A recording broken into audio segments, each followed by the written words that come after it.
Well, here we are. Welcome to the Content Swap Podcast once again. Joining us for episode 19? I regret saying that because I don't know which one it is. I think it's 20. Wow. This might be 20 or it's 19.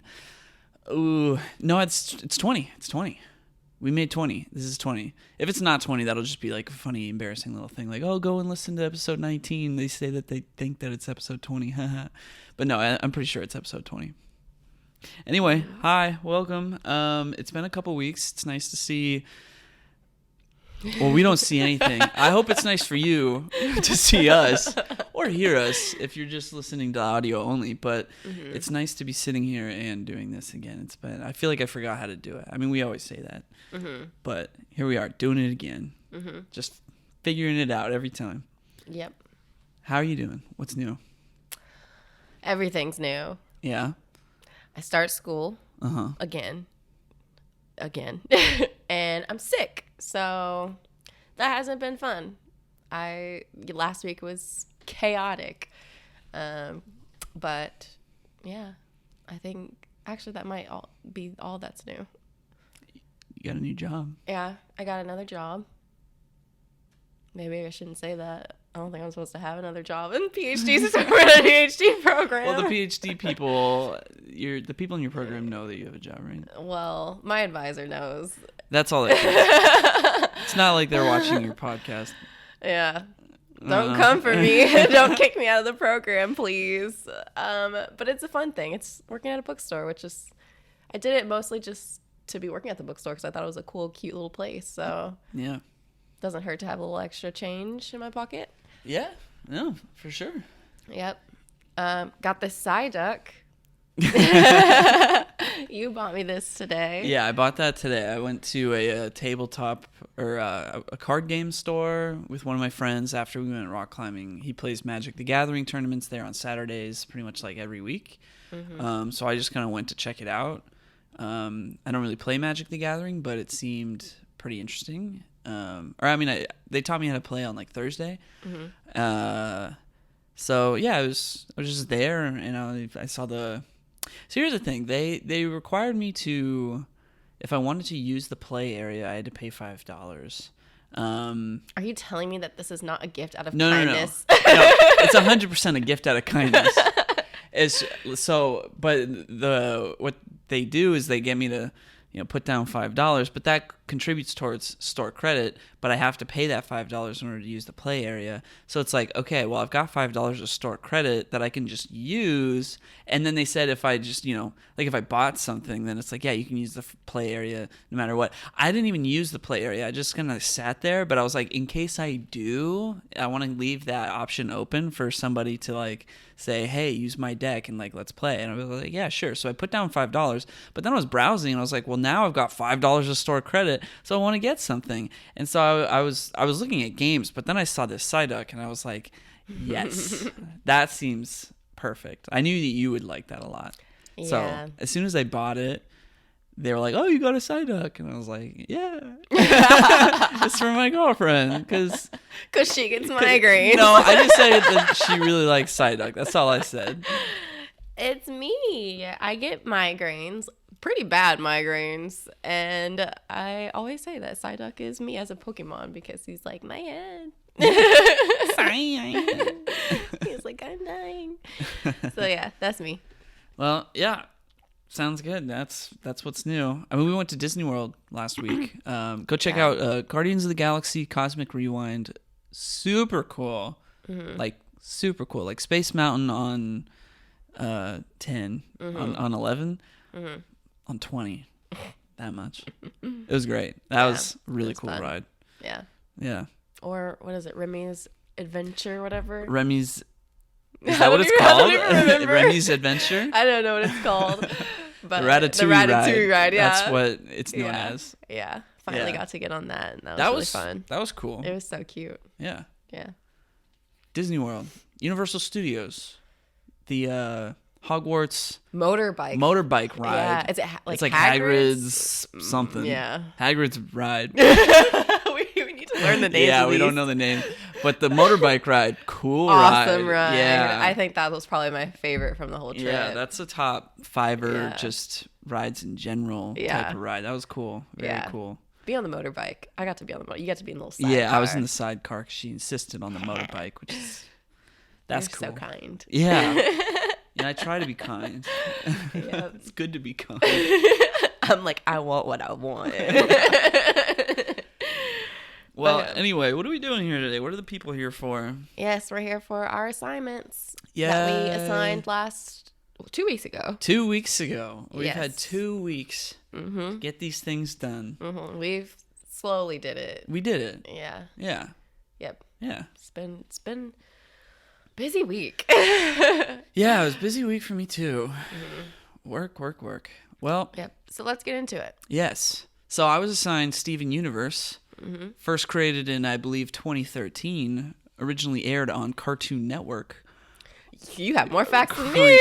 Created by, no, I don't know who created. Do you have? Created by Rebecca Sugar, which I actually have a lot about her once we get into facts because I think she's awesome. So Okay. yeah. Well, so in my notes, I actually don't have any notes. That's the thing. I honestly I liked.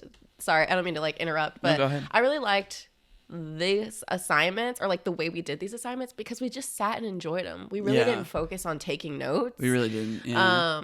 We just kind of did them, and now we'll see how our sharing goes. But I liked that we like didn't have that pressure of getting all of our notes written and things while we were engaging with them. Yeah, this is gonna be off the top. So Yeah. like Steven Universe. Let's see. So there's the crystal gems. They always save the day. And even if you think they can't, they always find a way.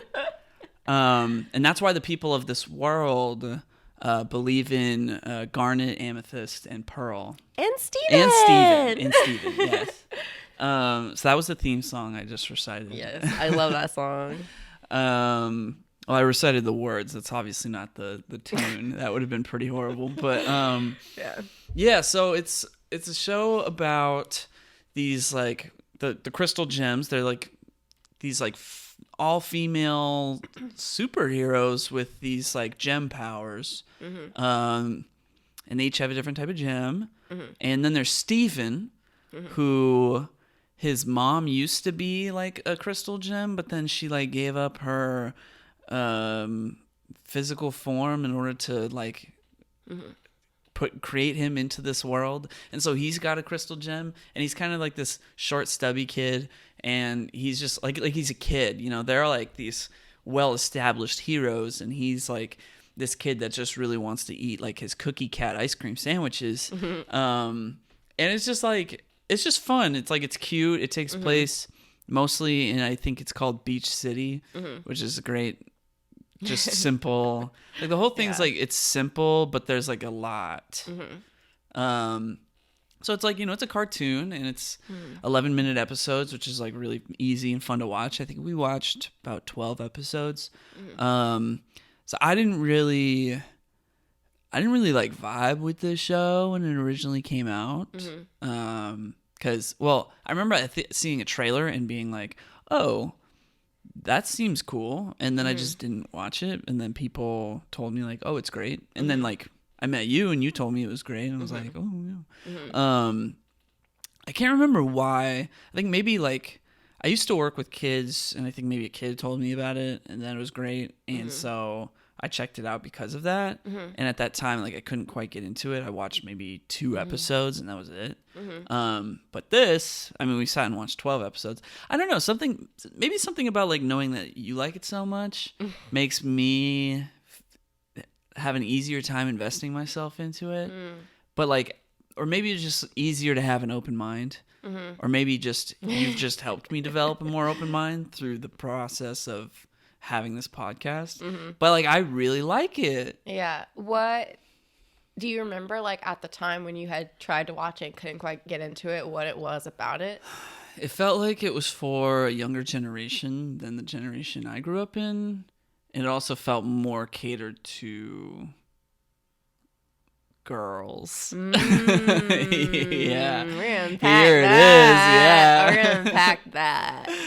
Yeah. So, Yeah. you know, it's like I really like Adventure Time, right? But there's Rebecca like Sugar actually worked on Adventure Time. that doesn't surprise She worked me. on Marceline's character. That's cool. Mm-hmm. So like, yeah, I mean, we've talked about it a lot on this podcast. Like a lot of the things that I have assigned are like, you know, these big like macho man or like male protagonist things, and it's like clearly I have a bias towards like those types of things because I just like those things.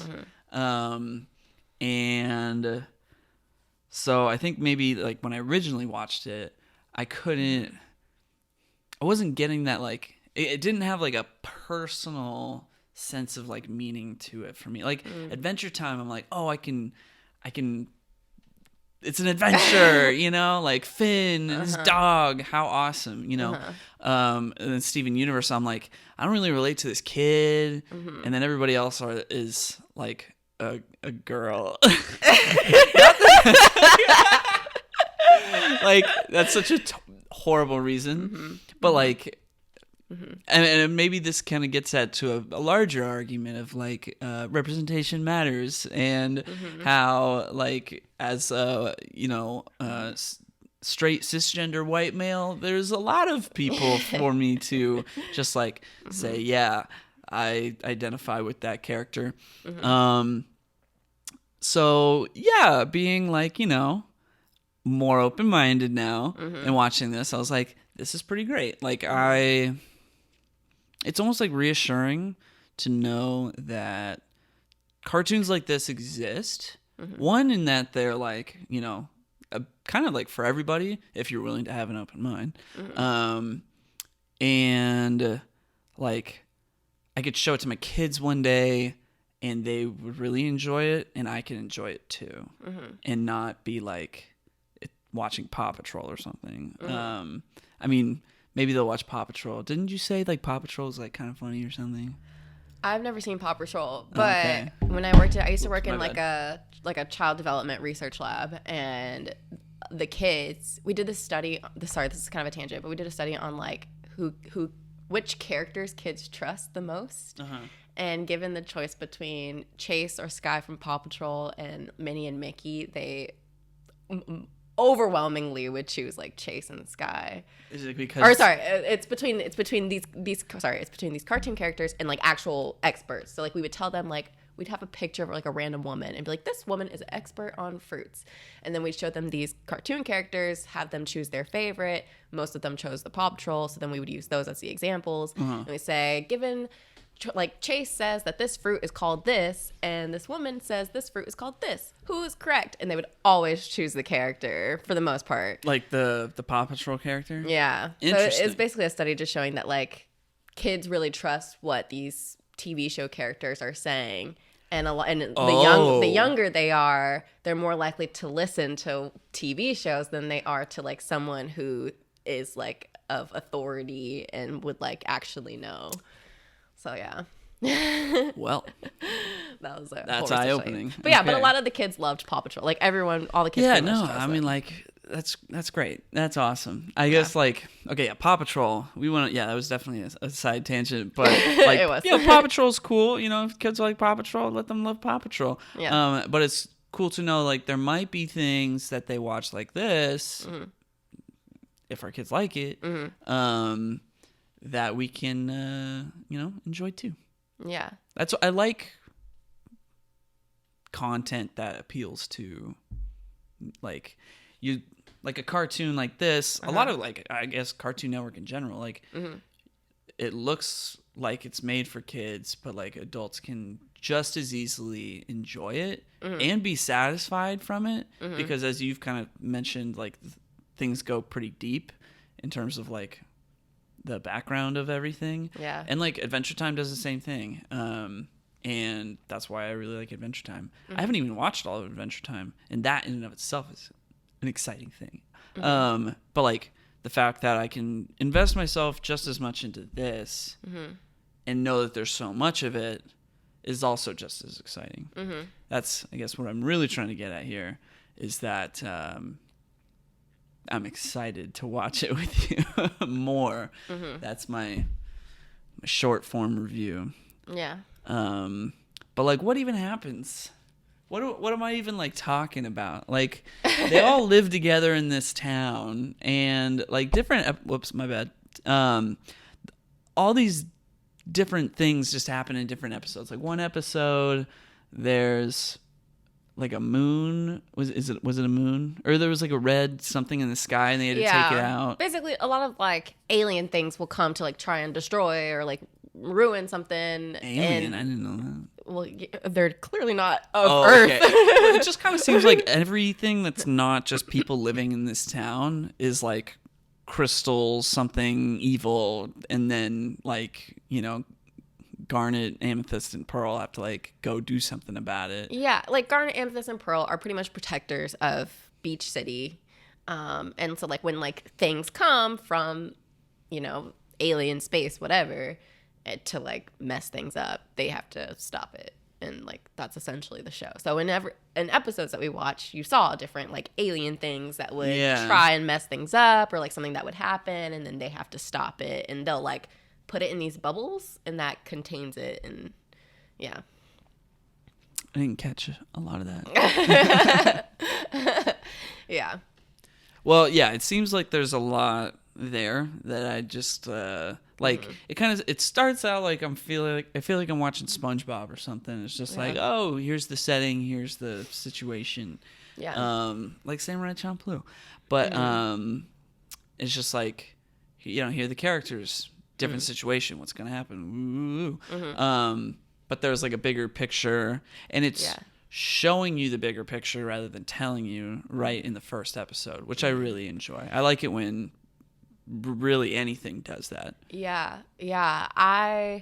It's like so hard for me to like talk about it because there's so much I want to say, because like we haven't even approached anything in the story. Like you really are still just scratching the surface. You're basically right now just kind of seeing who Steven is. Yeah.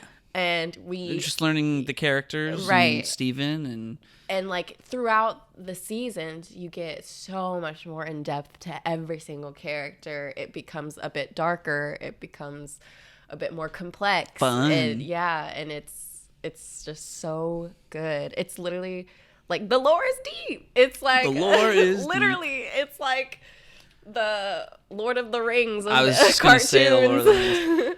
Like, I enjoy Lord of the Rings lore. You enjoy Steven Universe lore. Truly. It's like there are times in the seasons, especially in the later seasons, where it's like it becomes so complex. I'm like, I'm not sure I even understood that. Like, I need to go back and rewatch because I need to make sure I know everything in order to know what's about to happen. So, it becomes really, really... like interesting. Yeah, I mean, Adventure Time does a lot of the kind of the same thing, where it's like not just in like the season premieres and the season finales will they do like the canon stuff or like the big picture stuff. They'll do some of that kind of scattered within the seasons as well. But like I've seen a lot of that stuff, but like I don't always know like all of the big picture stuff going into those episodes, like just in the past when I have watched it. But it's still fun. You can kind of pick up on things. It's like, oh wait, when did Finn get that sword? Oh well, that's the sword he has now, but now I know like there will be an episode in the past where there's like a whole like Finn getting a new sword episode. And I think that kind of speaks to the quality of the writing of these shows, that you can like be a kid and watch just any random episode and enjoy it. And then just like if you watch it out of order for some reason and that just like piques your curiosity to like go back and piece the pieces of the puzzle together. Yeah, that's what I'm trying to say. Yeah, I don't know if I could say the same as for this show. I think definitely if you watch an episode in the later seasons, you might be a little like lost because it was a build up to like understanding these characters and like how they ended up in the situations that they end up kind of like later in the season. Yeah. But despite that, I think if I was a child, I wouldn't really care. I think if I was a child, Right. it's just so visually fun that I wouldn't care that I am not picking up exactly what's going on, which I think is the beauty of this show is like I could see a child still enjoying it, even if they're not understanding what's going on. But I think what makes it beautiful is that adults can be really invested in it. Yeah. Because it has a sort of complexity that adults would like to kind of sit with and think about. Right. Like, don't discount cartoons so easily. They can have good writing too. Yeah. Although there are a lot of cartoons out there with bad writing. Yep. There's a good and bad of all things. Yeah. I think, like, because it's on Cartoon Network, that almost, like, Cartoon Network's not just going to make any old cartoon. Like, it has to be something. It's got to be good. I mean, what? Like, I feel like Cartoon Network has, like, a whole catalog of, like, just I think now good cartoons. I think previously Cartoon Network has had some weird things that I'm like, what is Like this? what? Wasn't Cow and Chicken on Cartoon I was Network? just thinking of Cow and Chicken. Yeah, I mean, like, Cow and Chicken is weird. Isn't like Ed, and Eddie Cartoon Network? Yeah, but, like, a lot of people really like Ed, and Eddie. I'm not crazy about it, but, like... I love me some Johnny Bravo, though. Okay, but... Yeah. Okay, all those things considered, it's still better than, like, Brandy and Mr. Whiskers on Disney Channel. Don't hate on that show because it was kind of interesting. No, it wasn't. Okay, I'll give you that. But yeah, I mean, I don't know. I think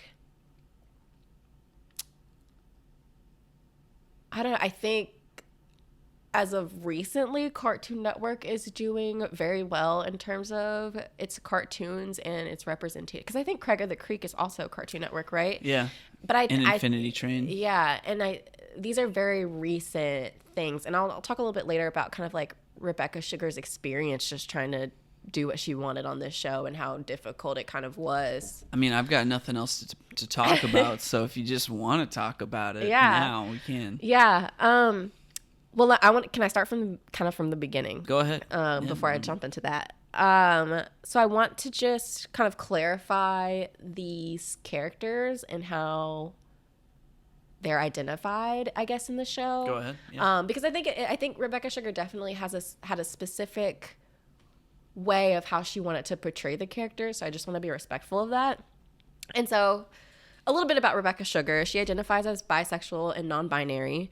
And so when she created the gems, and I want to read this word for word because I feel like in the article they just put it best.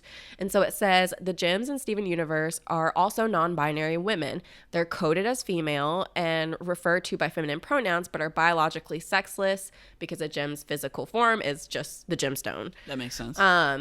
And so a little bit later in the season, if a gem gets like harmed, they just turn into their gem and they like basically get sucked into the gem until they heal. And then they pop back out as like a being, Right, okay. And so, yeah,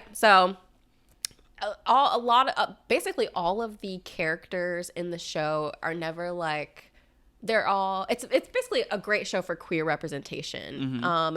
The gender expression is so inclusive. Like all the different characters, you run into so many different gems as you keep going through the show, and everyone is so different. Of course, like I just said, they're all kind of like female coded. But yeah, it's just so representative of the different gender expressions. There's no other better way to put that. And that's really why I love the show. Also, in terms of Steven, so I want to go back to you saying why you like didn't get into it at first and how you said you felt this was a girl show. Did I say that? You did. We can play it back. Yes. No, I did say that. And so basically, Rebecca Sugar in an interview was talking about how she was just reflecting on her experience of like the cartoons that she used to really love. And she was like, I always loved like the shows that were like geared towards boys. And she was like, I wanted to create a show that was like, basically it's like, it's not really geared towards boys or girls. Like it's kind of just geared towards everyone. And she talked about how Cartoon Network kind of demographically their shows are catered to like boys 6 to 11. And these characters are kind of like your Finns. Like they're like, oh, we're just gonna run around, like do adventures and like have a great time, and I have a sword and yada yada. Which, not to like, Adventure Time's a great show. I like that show. Yeah. Not to crap on it.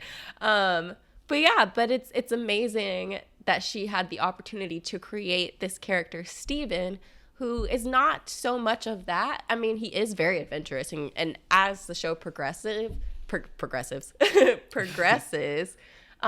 does become kind of like a warrior type character. Like he does have to go on these adventures and fight, the alien things just like the Gems do. But the heart of Steven is just this like kid who's super like emotionally intelligent, very caring, very empathetic. Yeah, I think that's what I like about his character a lot. Sorry to cut you off. No, you're good.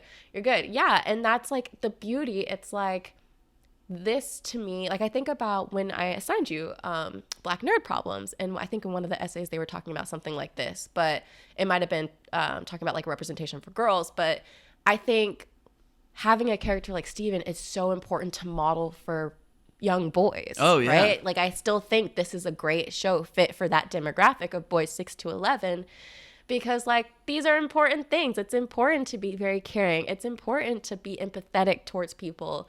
Like it's important to really value the relationships that you have, interpersonal relationships and things like that.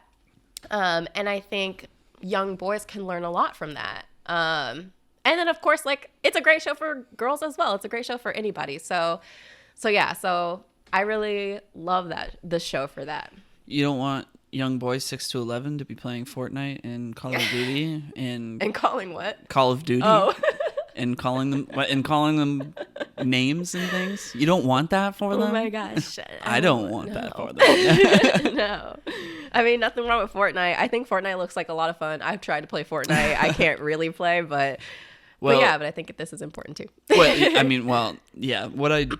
That theme of what I just said, I'm gonna hit on later when we talk about Journey. But I love that. I love everything that you just said. I'm like, wow, that's so yeah. Yeah, I absolutely love it. And so a little bit more about Rebecca Sugar in particular, because I want to give credit where credit is due. So Rebecca Sugar is the first non-binary person to independently create a show for Cartoon Network. Nice. It's loved by so many people. It's won like GLAAD awards. It's won an Emmy. It's won some other awards. And obviously it's very much praised in the LGBTQ plus community because of its queer representation. Nice. And so in the show, in the show, there is a wedding between two female characters. And this was met with a lot of resistance by the network. Really? Yes. Huh. So there was a big kind of like, so actually when she started creating the show, there's like kind of like queer coding. Like it's like you see like the queerness in things, but it's not very explicit. It's kind of very, I don't know, not so like, overt, I guess. Yeah. Well, like subtle, but like very kind of subtle. presented in like a, we don't need to make a big deal out of this kind of way. Yes. Kind of just like it's there. Yeah. It's just overt. It's just subtle. Yeah. And so, okay. Yeah. Sorry. No, you're good. Oh, no, go. Sorry. Do you have No, I was going to say, like, I think there's really something to that message of, like it's there, but it's not, like, in your face about it. It's just kind of, like, making it feel normal. Like, it's not, almost kind of calling attention to the fact, like, why are people always so up in arms about this kind of thing when it's, like, ultimately this is kind of, like, showing you, like, what is there to be so up in arms about, I guess, is my point. Yeah, I don't know if that's initially how she was like. Okay, I don't know. Yeah, I don't know if that's like how she was thinking about it necessarily, but I think she was just creating work that she was really inspired by from her own life, and she was putting that into her work. But the network was they started to notice, the kind of queerness of it, and were like, it might start to get censored internationally, and then we'll have to cancel the show. Like, you need to not, basically be like, don't do this, don't go there. And also along with that, she had not come out to her family yet as being bisexual. And so in this article that I read, she talked about how she would kind of just like avoid addressing the queer representation and just like kind of was just skirting around it. But then around 2015, 2016, just kind of got like fed up with like I don't want to say suppressing it, but like kind of got fed up with trying to skirt around, you know, the network and all this stuff. And at that time in 2015, it was like, that was when gay marriage became like legal across the 50 states. And so in 2016, she came out at Comic-Con and then really pushed for this gay wedding for this episode. Yeah. And by that point, Cartoon Network kind of realized like, okay, the things we've been telling you has been like rooted in bigotry. Yeah. And we're not going to do that anymore. Go ahead and do what you want to do. Good. Right. And like really this wedding scene in this show kind of set the tone for the rest of Cartoon Network, you know, after. And being able to tell these narratives that Cartoon Network previously wouldn't have been behind. Good. Yeah. Yeah. So Rebecca Sugar's awesome.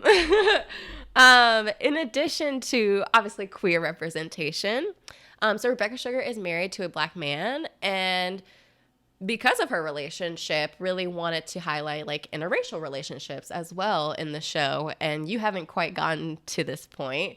But there is, and this is tied to this wedding. But there's just some characters that are not only like a gay relationship, but also interracial, and it's amazing, and I love it so much. So another thing to throw in there. I'm looking forward to that. Yeah. Yeah.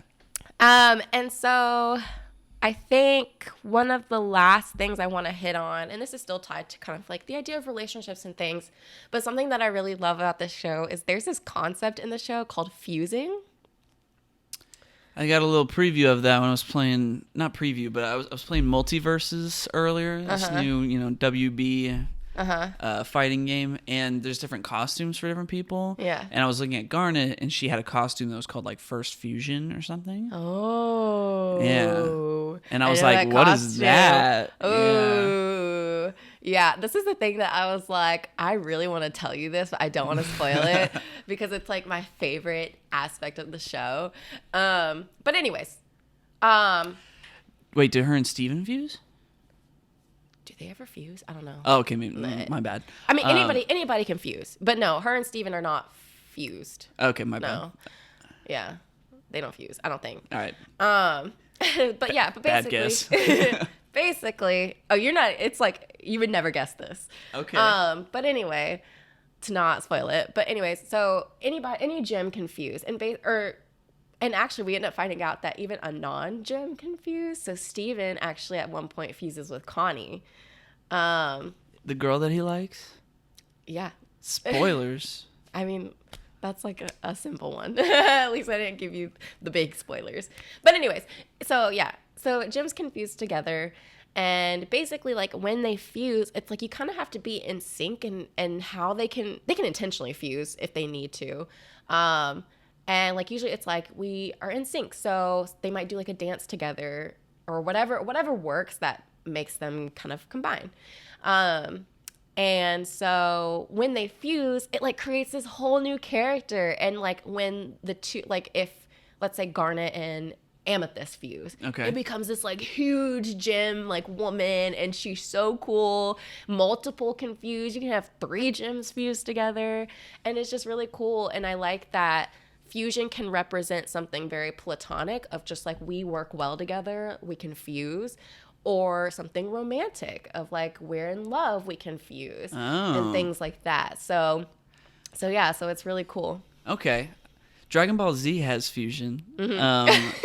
It's always men, but like very straight macho men. Oh my gosh. But like I guess, and they turn into men. Where am I going with this? I mean, yeah, like fusion. I mean, it's a really cool concept for a show to do because you can, create these like new identities. But I guess where I'm trying to go with this is like, I was thinking about how like in Digimon, in the second season of Digimon, there's like a part where, because they're always trying new Digivolutions, that's what they call them. So like in the second season, they're doing like, Digi-Armor Energize, I guess Armor Digivolving. But then at one point, they're doing DNA Digivolving, which is two Digimon basically Digivolving together into one Digimon.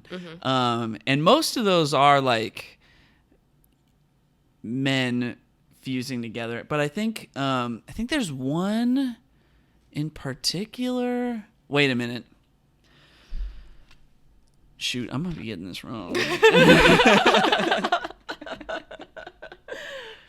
Oh, I am getting it wrong. Oh man, dang it. Okay, I was thinking that there was one Digivolution that they did on that show where it was a male Digimon and a female Digimon that Digivolved together, but I'm realizing no.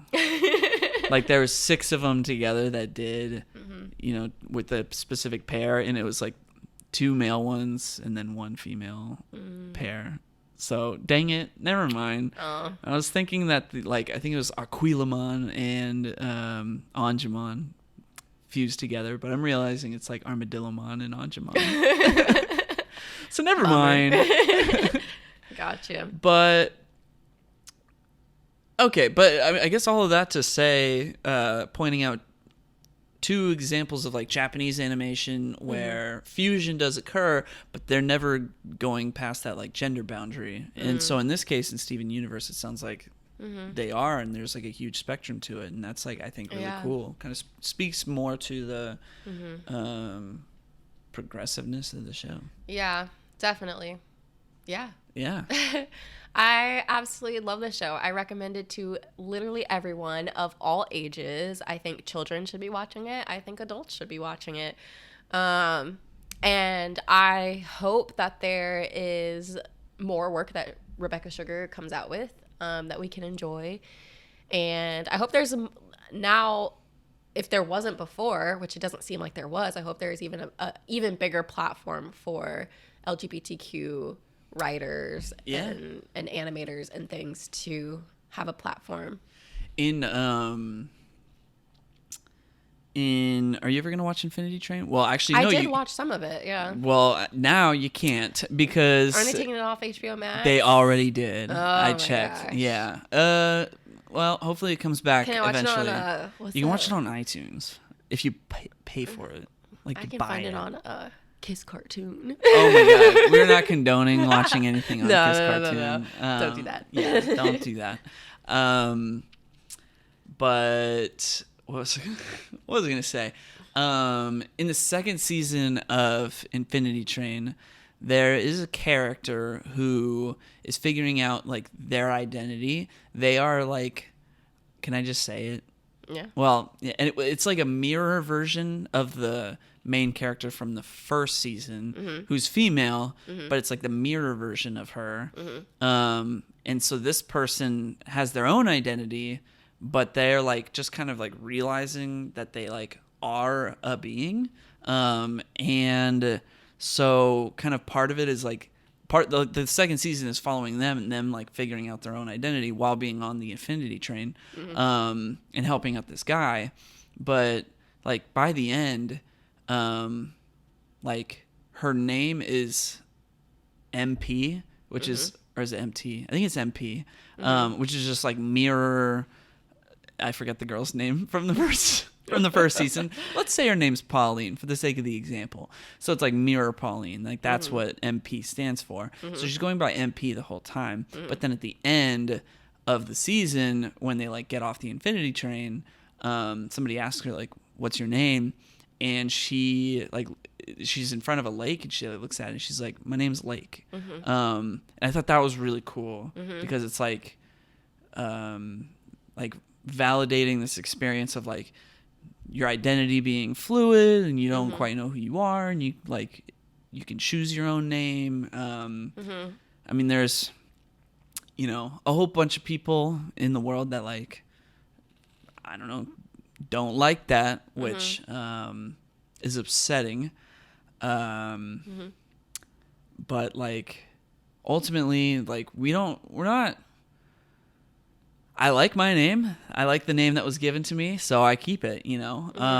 But I like when you really think about it, it's like what does all that mean, and why do we need to be so like steadfast about what it means to be human? Like, I mean, again, I'm a straight cisgender white male, and like.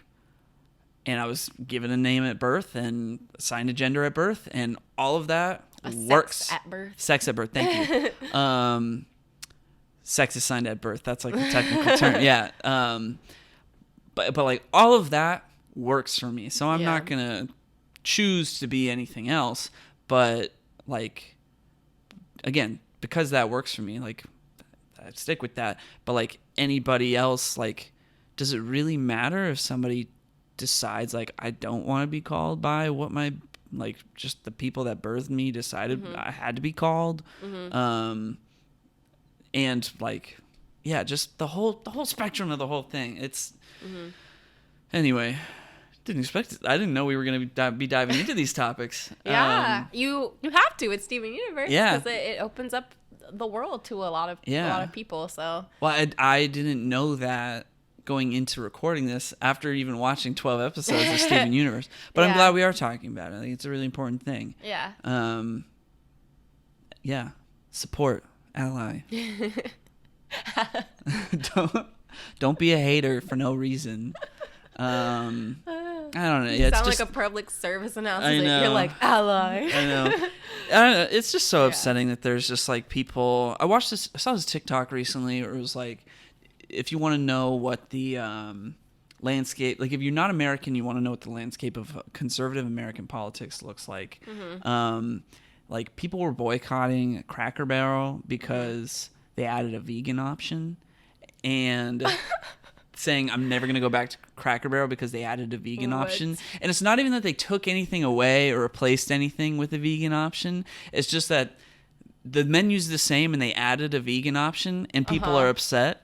So it's like the fact that someone else can now enjoy Cracker Barrel, people are upset. Yeah. Like that is the most backwards way of thinking that I can't understand. Yeah. And that's unfortunately, like, there's such a populace of people that do think that way. And that's what like leads to hate that is like, chill, yo. Yeah. Like, what's the big deal? I mean, there's a lot to unpack there. Yeah. It goes much deeper than what this podcast has time to dive into, but the human condition, we can really go into that. But, we could do a whole series, a whole separate podcast. Yeah. But no, I feel you. It's always really sad to see when like there's backlash against just like having more voices heard. And like Marvel shows being rated really low on IMDb just because they have like something LGBT or something that's like a different culture in it, or whatever. Sometimes it's just like, I don't think people know why they're upset. They just choose to be upset. It's a lot of groupthink. I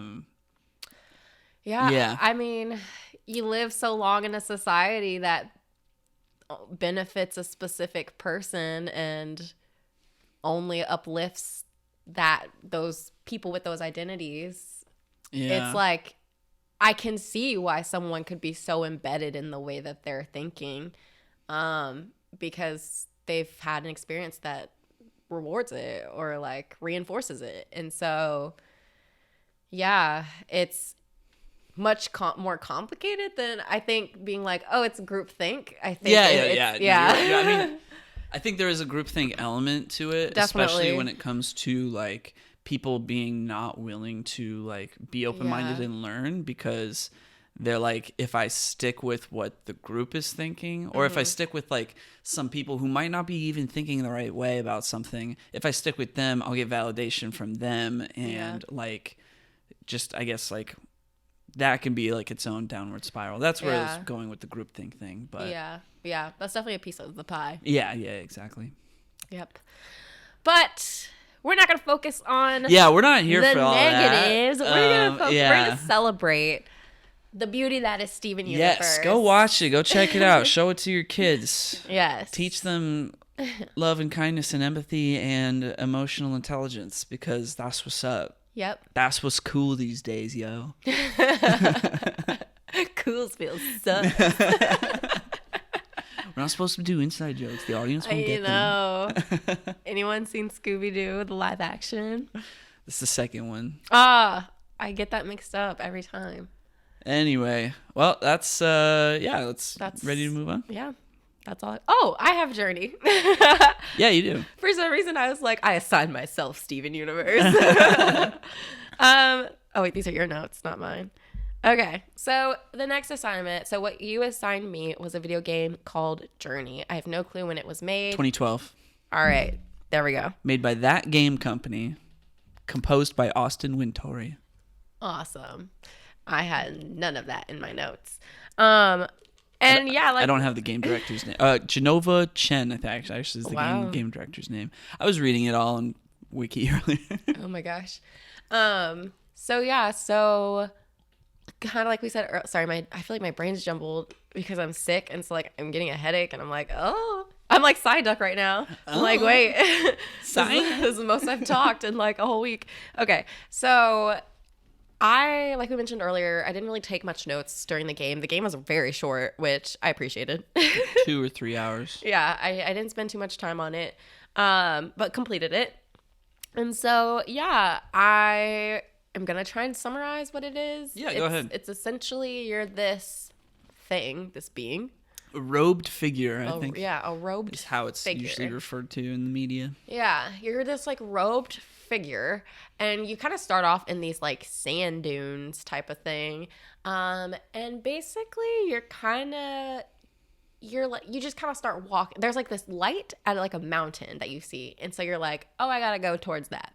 And as you go towards that, there's little like things that you stumble across, like these little envelope kite things. Oh, yeah. These little like kite things, and you like press a little button and they kind of attach to you. They help you like glide. And they kind of lead you to like where you need to go.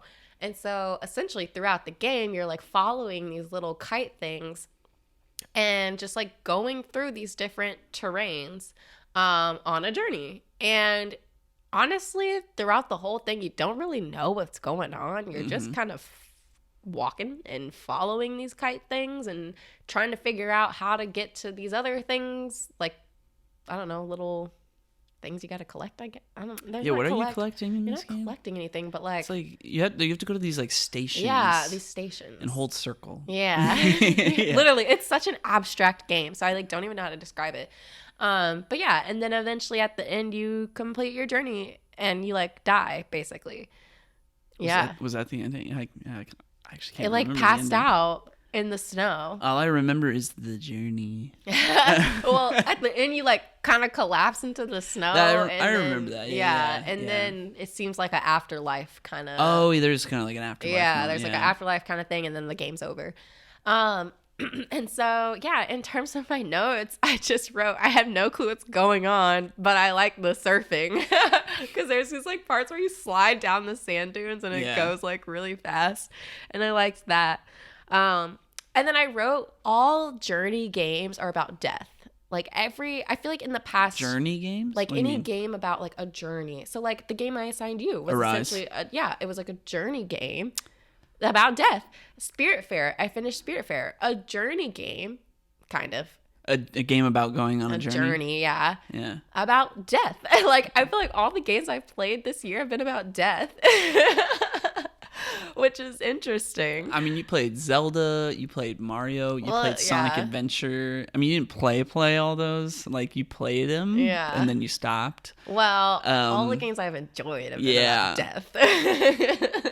Yeah, Sonic Adventure is not really about death. Although there is some actual element of death at the end of that game. Oh my gosh. Yeah. Yeah, but there's something I really like about these games that I've been playing that are like centered around death or grieving, and I love that they are these simple games that have like no dialogue. They have beautiful music set to it, these beautiful environments, and you're just kind of going and like doing whatever you got to do. And then eventually you die, and it's such a peaceful thing. And I don't know, there's something very comforting about them. And so I really enjoyed this game. And yeah, and I like that they're always really short. Because it's like you have your start, you have your finish, and you're good. Yeah. Yeah. I think the only other note I wrote is that, sorry, I keep clearing my throat. I really liked the music. Yeah. Oh, that's good. Yeah. Yeah. It was nominated for a Grammy. Wow. First video game soundtrack to ever be nominated for a Grammy. Wow. Didn't win? It did not win. Oh. Did it have its own what category does that go in? Grammy for Best Score Soundtrack for Visual Media. Oh. And to think that there was no video games in that? Score for visual media. I mean, guess that that's would like be like a movies. movie. Yeah. Oh, good point. Yeah. I mean, the score is like, people really like the score. Yeah. Okay, so I'm about to, can I just like unpack all the subtext? Sure. Yeah. So like, yeah, you are going on this journey.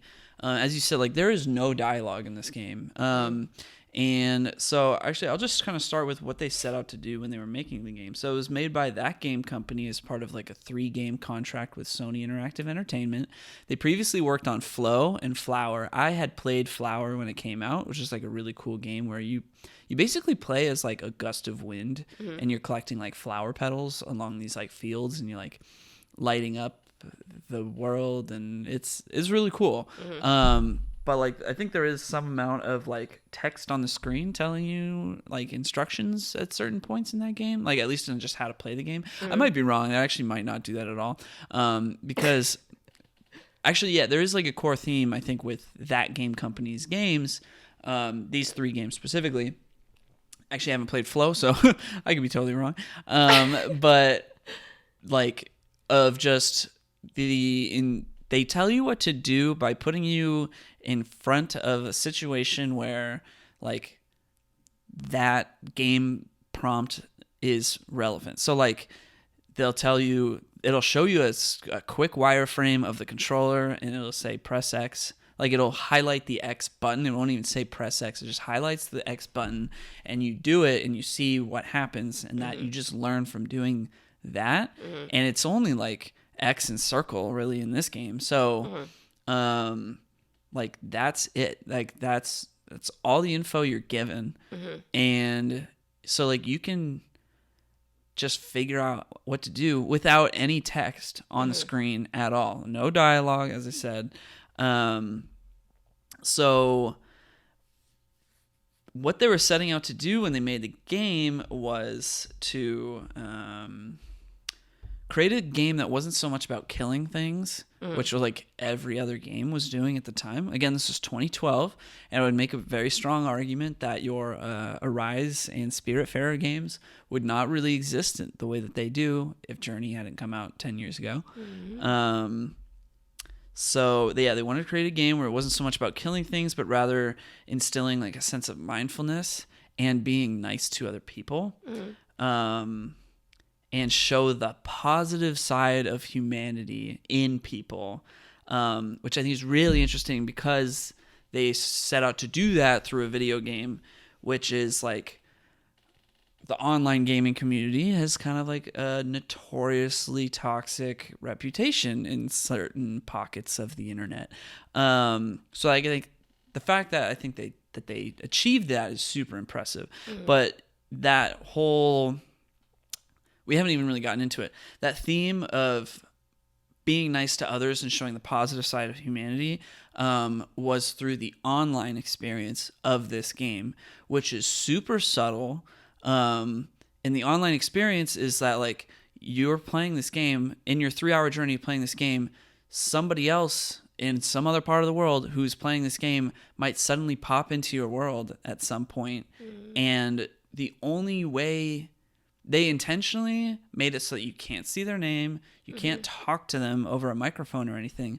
The only way you can communicate with them is with like movement and like jumping and like pressing the circle button to make like a little chime noise. That's all. And so no other game had really, any game that was implementing online back then, like was never did anything like that before. So that person that you were following around was a real person. You didn't know that? No. What? I thought it was just in the game. No. Oh my gosh, I literally was like, that person's so slow. I'm leaving them. I know, yeah. Yeah, I know. You were like, oh, I don't want to, like, I'm leaving him. I don't want anything to do with it. I was so fed up with that person. Yeah. That was a real guy. I'm sorry to that man. My bad. Because I was not having it. I was like, bye. Oh my You were like, you gosh. left your friend. I was like, I don't care. Yeah. Because I'm sitting here knowing that that's a real person. It's supposed to highlight the goodness in people, and you're like, I'm leaving them in the dust. It literally brought out the worst in me. I was like, bye. This is not a team effort. You're not doing anything. Oh my goodness. Yeah, I did not know that was like a real person. I Yeah, thought that that was was a just real in the game. I thought at that level you like Oh, met no, a yeah. person. So like the whole time that you were playing this game, I was sitting there wondering like, oh no, like is she not going to see anybody in this game because nobody's playing it right now because it's a 10-year-old game. So I was really happy when somebody did showed up. I like that for me helped me kind of like recall the beauty of the game because that's like at the core of the experience of like what they tried to put into the game design was like you're cooperating, you're helping each other, but all you know, which is what you didn't do, but like at the same time, like you did go as soon as you met up with that person, you stuck with them the whole time. You would leave them in the dust sometimes, but then they would catch up, and sometimes you would wait. So, like, why did you wait? I didn't wait on purpose. I was probably trying to figure out what I was doing. Well, dang. Because at first I thought, because I thought it was like a computer thing, I thought I had to be with them. And then once I realized, oh, I can keep going. Yeah. And I don't have to be with that person. Because you kept being like, go with your buddy, go with your buddy. Well, I wasn't like, go with your buddy, but I was like, why did you leave your buddy? Yeah. So, I thought I had to stick with them. And then once I realized I could go as far as I wanted to without them, I was like, oh, I'm just going to keep going. They'll be there. But isn't that like, I don't know, it's just like fun to know, like, you could pick up this game at any time and potentially just like connect with somebody. So will they only put one person in there, or can there be a bunch of people? I think it's there? only one. Okay. Yeah, I think. I was like, that'd be wild. Like when this game came out, it would have been everybody in there. No, not like that. No, not like that. No, it'll like pair you up with somebody else, and Club it's like Penguin. Yeah, right. But like the game is called Journey for a very intentional reason. It's like it's all about going on this journey with somebody else, and it's like requiring you to be like not collaborative, but like cooperative, and like there's this like I said, like there's this beauty to like cooperating with somebody else online, and not being able to communicate with them other than by just like playing the game, and they removed like any kind of superfluous stuff that like would have gotten in the way of that feeling. So like during development, they had to keep like taking things out that basically was like not serving the purpose or like was distracting away from their vision. So I think they did a fantastic job. Because it was so much more fun to watch, I think, once there was somebody else there. Yeah. I was like, ooh, what is she doing? Like, I guess it's so funny to know that you didn't know that was a real person. I thought you knew. Why would I know that? Well, at the end, when they show the credits, they show you, like, who you played with. Oh. And there was, like, 3 names. You didn't pick up on it then? Oh, yeah. I forgot that happened. Yeah. No, but I think at the end you said, like, oh, that's who you were playing with. Yeah. But I thought it was, like, that was just the character names or something. I don't think I realized it was, like, screen names? Real names, yeah. Yeah. Yeah. I have a question, though. All right. Games like this, especially now, like nowadays, where everything's so stimulating and games are so visually stimulating and like there's so much going on. Like, how successful are these like kind of slower paced games? Yeah, I think that what this game has going for it is the fact that it's short. Yeah. It won several Game of the Year awards, actually. But do you think, because this is 2010, 12. do you think, 12, sorry. Yeah. Do you think today something like this would be popular? Like, would Like be popular successful? Well, was Arise successful? Because I thought that game was super slow. I mean, that was like also in like 2000 and, Wasn't that game in like 2019? I don't know. I'm pretty sure it was. I don't know. Or But yeah, 2017. so I guess that's the point then, is like, you don't think it would be, these types of games would be successful. No, I do. Like I like there are a lot of games, like small indie games that are like simple, Yeah. that I think like totally break through and are like great in their own way. I don't know. I mean, it's hard to put my finger on specific ones. But like, I don't know, Journey is like one that I always come back to, is like this simple, small game that only costs like, I don't know, $10-15.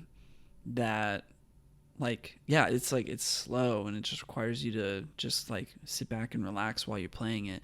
I feel like this game had to have spawned like a whole subgenre, or just like inspired so many games. Like I said, like I don't think Arise would have really even come into existence if Journey hadn't come out. Yeah.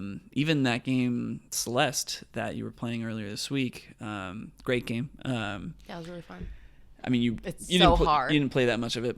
It's a But it was great still game. fun. It's a super hard game. Yeah, but like the story of that game, kind of as we were talking about with Steven Universe, like the story of that game is like really deep into like mental health, and, like emotional intelligence, and like all this stuff, and like this, I don't know, this like deeper sense of, I don't know, feeling. Yeah, that's Like it. I don't yeah. think it almost feels like, well, the theme for this episode is like, I don't know, like this mindful, emotional, intelligent, be good to others theme. Yeah, I don't know where I'm going with this. That's what I'm like. I feel like I really love these like very well crafted or like just like very intentional games of Yeah. we want the person to have this experience in terms of like whether that's mindfulness Yeah. or like contending with death and what it means to die, or like these deeper messages, or like what it means to slow down in life. And Yeah. like I feel like those are such important things. And so I don't know, I'm just very interested in this like you said, this subgenre of games and how they're received by others, and like Yeah. are people paying them any mind, or like I just feel like and I don't want to, like, I know there's very much like an art to these other games, the ones that Yeah. are more, you know, intense and shooter or Well, there's- whatever, but like I just wonder, like, I don't know, I guess I see these games as so artful and so masterful, Yeah.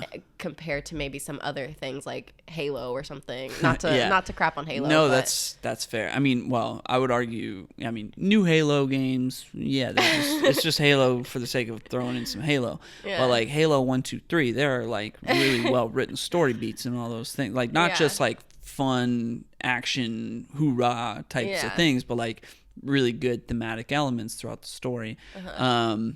But anyway, I'll get off my Halo soapbox. But yeah.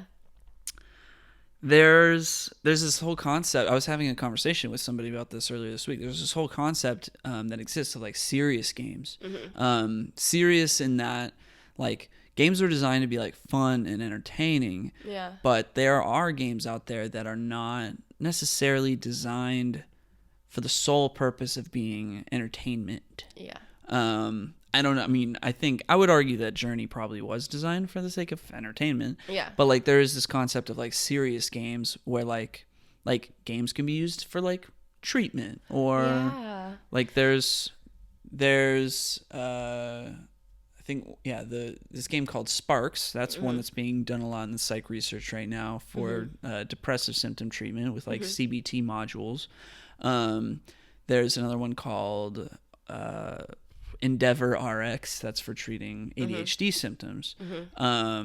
So like there is, again, I don't know if Journey is like prescribable as like a mindfulness game, but it's certainly something that if like somebody told me they wanted to be do something mindful and then they really liked games, I would be like, I would totally say, have you played Journey? You should go check that out.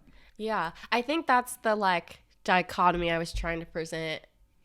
I don't know. I felt like it's thinking on like what I said. I feel like it sounded like very, what's the word?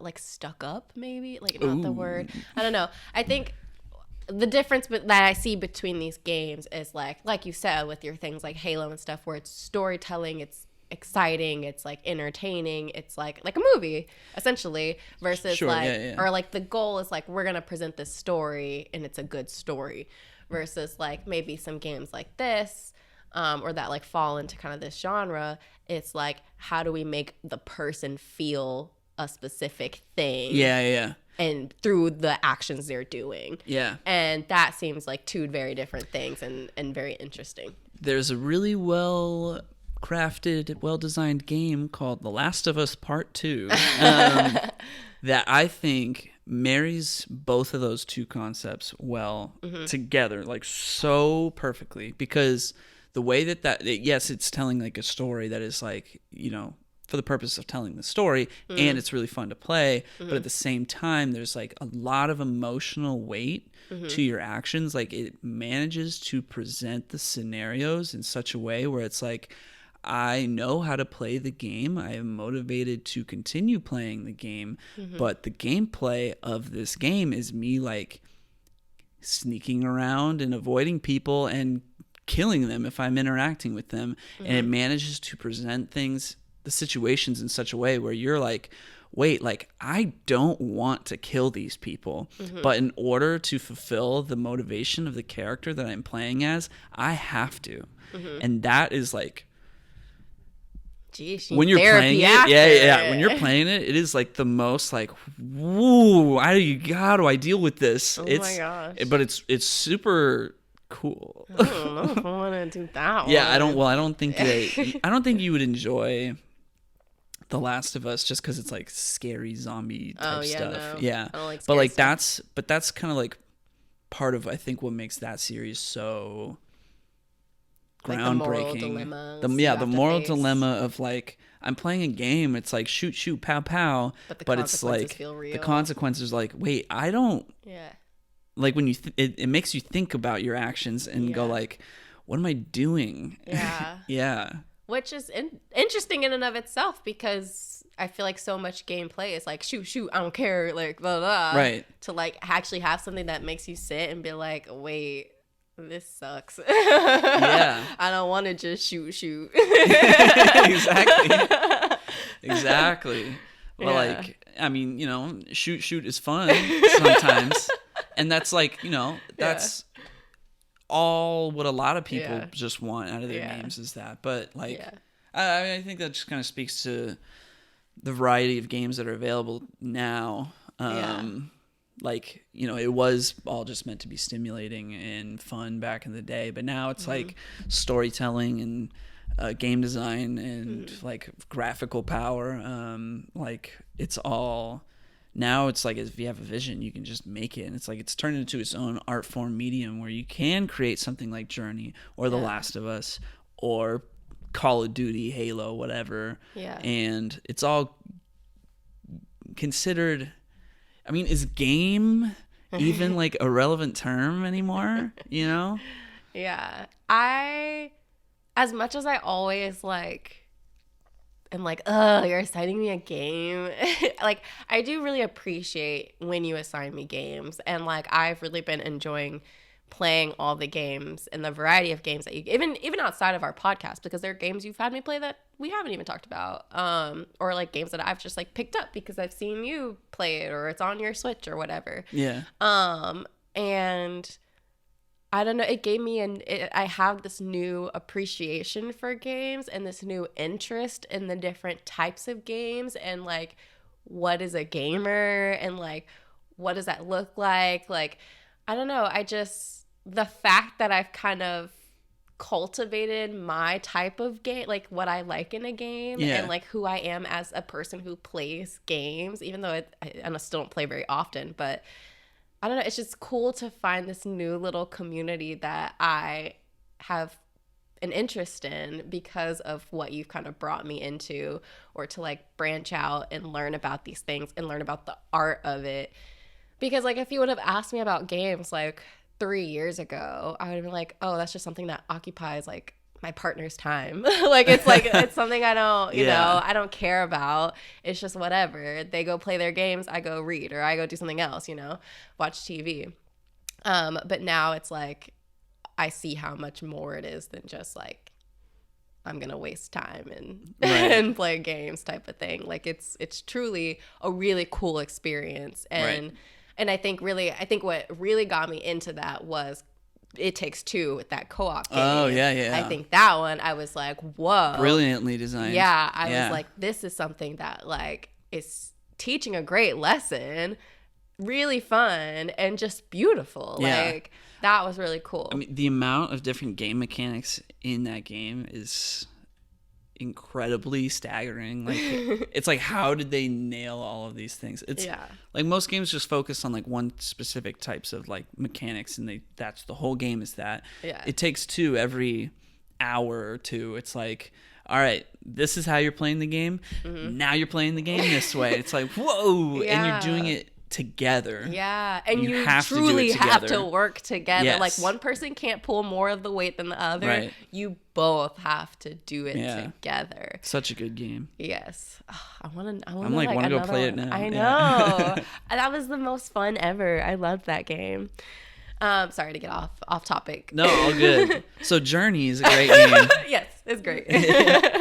I mean, it's really interesting because we're talking about like this balance of getting the player to experience a feeling, a specific feeling, and what had to be done in order to do that. And me talking about like, if it didn't serve that purpose, they had to cut it out of the game. So some fun facts are like, the original agreement was to get this game developed in 1 year. Which that game company did not think was, they knew they were going to be asking for an extension. Mm-hmm. But it ultimately came down to them taking a little over 3 years to make the game. Wow, it took them 3 years to make a 3-hour game? Yeah. That seems like a long time. Yeah, I mean, it's like a long design process. They, I mean, when you think about what they did and in the landscape that the industry was at the time, it is like, I don't know, I guess almost like not surprising that like it would take that long in order to figure out how to fully execute on that vision that they had. Yeah.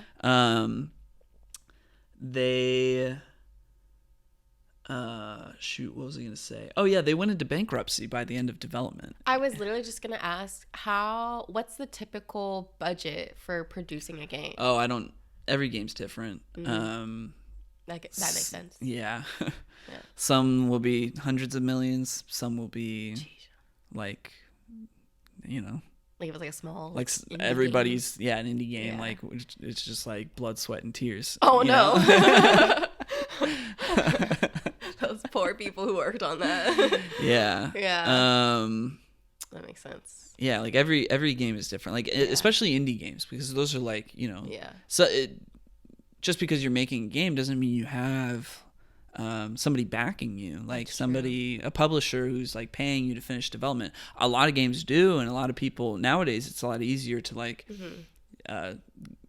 create a certain level of a build of a game and like give a trailer, make a Kickstarter, get people to say like, yeah, we want that, we want to see that game. There's this game, Last Soul Aside, which was being made by one guy in China, and he's like released some gameplay over the years, and it caught Sony's attention, and then they basically like threw money at him to finish that game, and it looks really cool.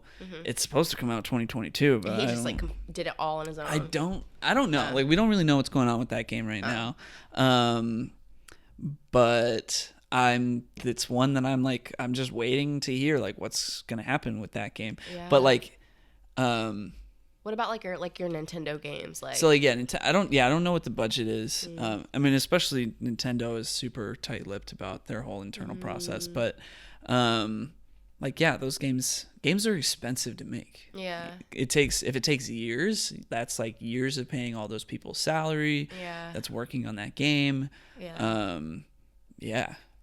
Jeez. So it just, it's so the cost adds up as the time goes by because there's people who are being paid to work on that game. Yeah. Do they get overtime? Because I know they're working overtime. Yeah, I think in this case they swallowed their overtime and they just basically it got to the point where they were bankrupt and that the developers like weren't being paid by the end. It's like you just gotta love this work. Yeah. Because there's no way I'm doing anything I'm not getting paid. You done 3 years of work at that point. You gotta finish it. No, if I'm not making a paycheck, I'm out. It paid off though. Like it won. Yeah. So, okay, it won 8 interactive achievement awards at the DICE conference, which the DICE conference is like, we have like E3, which is like the press conference where everybody shows like the new games and stuff. And there's like Game Developers Conference, which is kind of like that, but also has like talks about stuff. DICE is very much like the like academic conference that like you would go to present your research type of like we would as people who like have done academic stuff, have done academic research. Like DICE is a little bit more like that. It's more like it's focused on like industry networking, meeting people, but they also like they do awards and stuff. So Journey won 8 interactive achievement awards at the DICE conference, which includes Game of the Year, Outstanding Innovation in Gaming, Casual Game of the Year, and then the rest of these are just Outstanding Achievement in, so I'm just going to say what they were in. Game Direction, Art Direction, Online Gameplay, Original Music Composition, and Sound Design. So do they like get out of bankruptcy after it? Well, yeah, because then people started buying their game. They won all these awards. They got all this attention. People bought the game. Boom, not in bankruptcy anymore. That's good. Yeah, pays off. One thing I wrote down. So I asked you. Sorry, going back. I asked you at one point, "Where's your friend?" And I quoted you. You wrote, "I don't know. F that dude. He's a little B." That's what you said.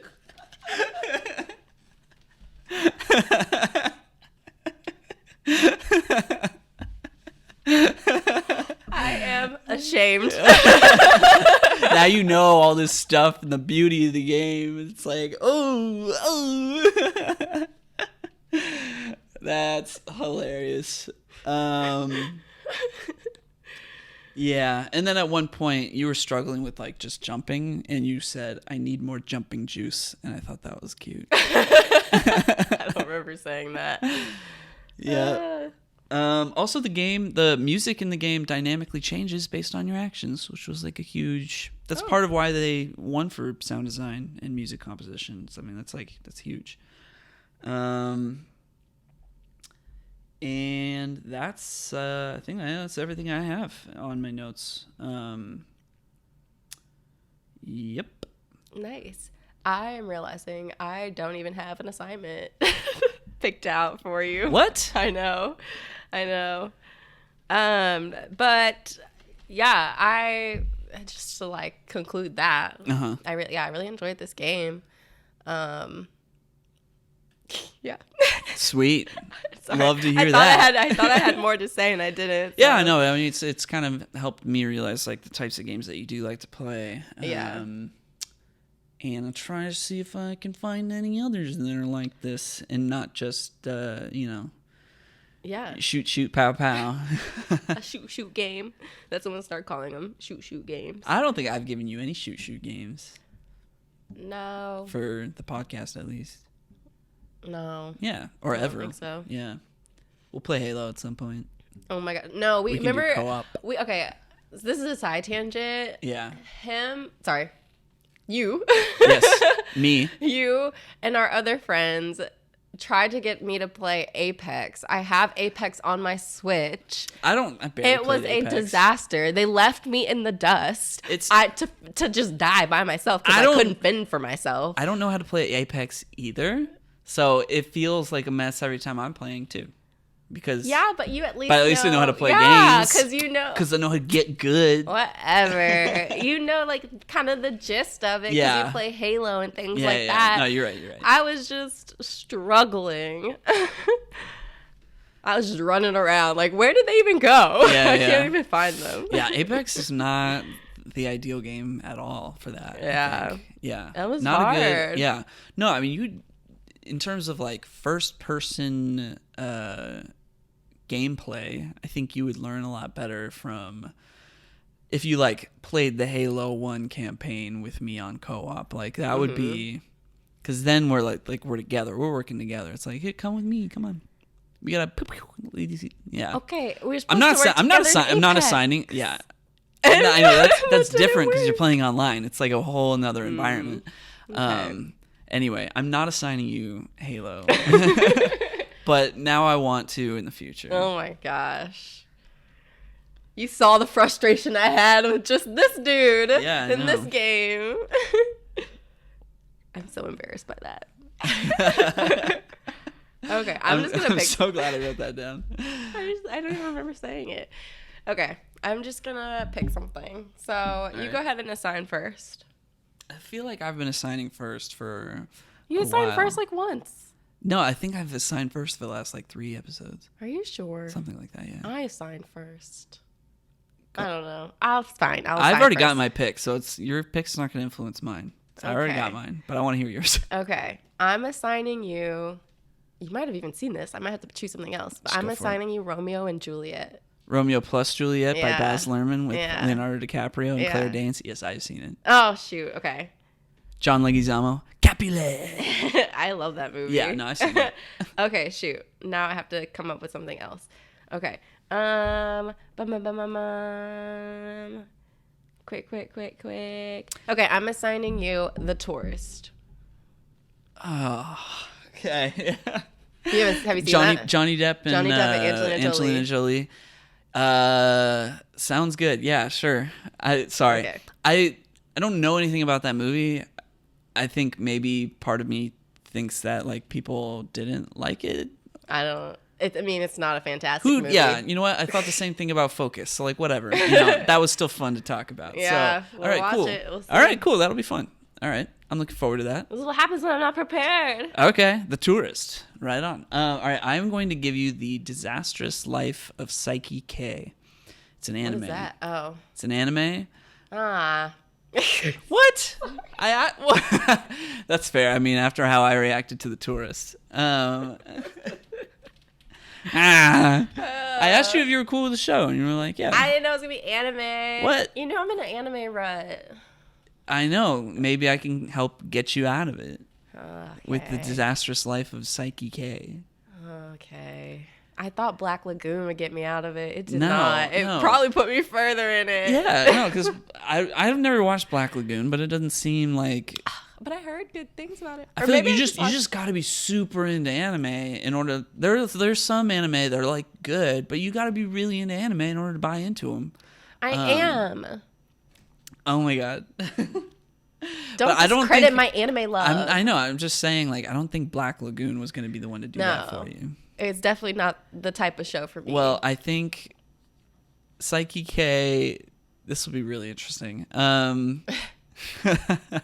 Well, okay. If you want to get out of your anime rut, keep watching Hunter x Hunter because there's like so much that you have not experienced. But anyway, Psyche K. I think this will be really interesting litmus test of where you're at with anime right now, because this could help with where you're at in your current state. I want to get out of my anime rut because there's so many things I want to watch. There's so many things I need to finish. We need to finish My Hero. Haikyuu. We're not gonna be close to finishing Haikyuu for a minute. Yeah, well, I mean, I want to watch JoJo's Bizarre Adventure. Yeah, I would love to watch JoJo's Bizarre Adventure. I've never seen it. Yeah. Yeah. There's just a lot. Well, I think if we choose to watch JoJo's Bizarre Adventure, I think watching Psyche K will be a good precursor to that. Okay. Yeah. All right.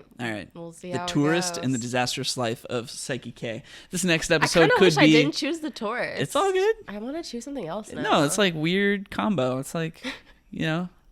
maybe who knows? Yeah, maybe the next episode might be like the disastrous episode of content. Watch it be our best episode. Yeah. We're like, that was our we favorite. blow up, or watch this be like our best episode, and then we do that as our next episode. And everybody's like, they dropped off so fast.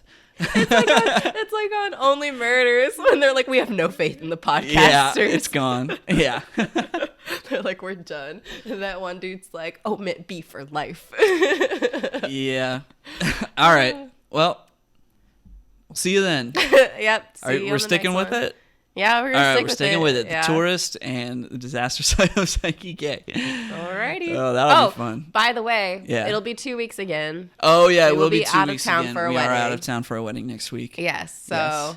we'll see you in So 2 yeah, weeks. 2 weeks of anticipation for the Tourist and Psyche K. It's gonna be real. It's gonna be a blast. We'll see you then. All right. Bye. Bye.